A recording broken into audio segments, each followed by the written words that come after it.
You want to see Lady Sif and Hit Girl team up to defeat the undead? Welcome to Hallowed Ground. This is a Geek Legion of Doom B-movie review of the movie Hallowed Ground.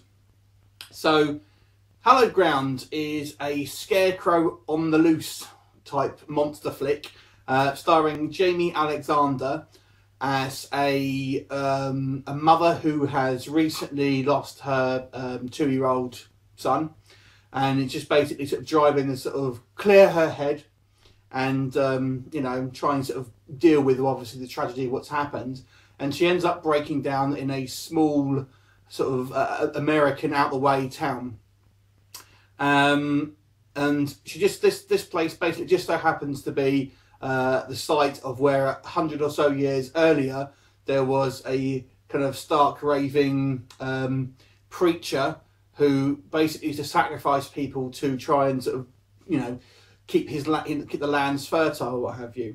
And it being 100 years on, basically he wants to sort of come back and inhabit a new body, and he kind of basically wants to use Jaimie Alexander's character to essentially rebirth himself.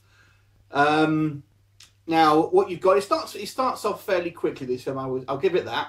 So it starts off, the action doesn't sort of dwell too long, sort of like you know, before it kind of really gets into the sort of the horror side of things.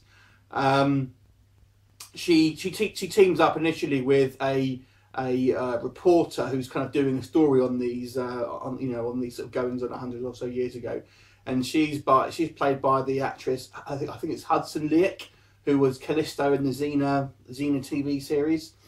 And it soon starts the Scarecrow comes sort of back to life and basically goes on a sort of a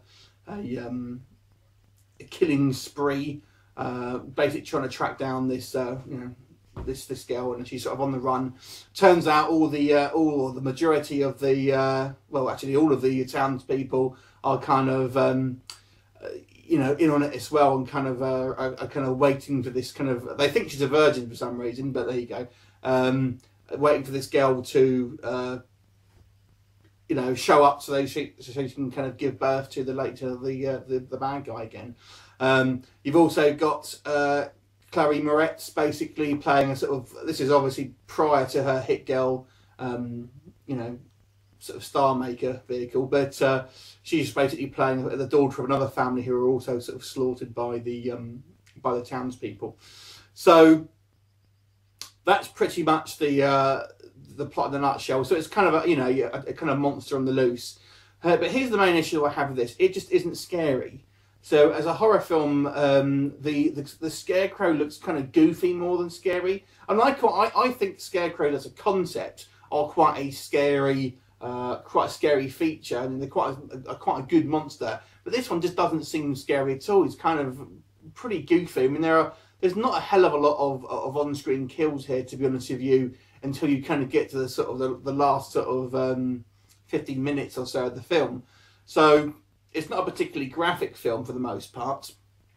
And you know, I will say this: I think Jaimie Alexander gives quite a good performance, and she seems she kind of almost becomes like a surrogate mother to sort of to Hit Girl's character. I'm just going to call her that. You know, and she gives a good performance in that regard, and the way she's kind of like tries to protect her. You know, I found her quite believable. You know, the rest of the cast sort of, you know, so in regards to sort of standard sort of B-movie fun. Not particularly bad, but nothing particularly memorable outside her performance, to be honest with you. But it was just, this one's just a kind of a very sort of run-of-the-mill horror film for me. It wasn't a particularly you know, thrilling, scary film. Now there are sort of a lot better Scarecrow films out there. I mean, it's not huge. I mean, there's not a massive genre in particular or sub-genre, but there are better examples. Dark Knight of the Scarecrow, or I think it's the film in the 80s. There was one simply called Scarecrows, and that's, to my mind, is probably the best Scarecrow film. But you've also got some more modern ones like Scarecrow Slayer, and there's a few sort of you know, other sort of sequels from that, and also Husk. So there's quite a few better examples of this film. Like I said, it isn't a terrible film, but it's just pretty much ho-hum. So given the fact that I think the majority of Scarecrow films that have been produced are probably better than this one, I'll have to give this one a 4 out of 10, purely because I just think although it's not too bad, it's certainly below average for this kind of the most part of this type of film. If you're into scarecrows as a specific kind of like monster, you might find of interest. But you know, like I said, the main problem here is the scarecrow itself just isn't scary. Anyway, have you seen it? Let me know what you think, and what's your favourite scarecrow film that's been produced? Let me know. See you later.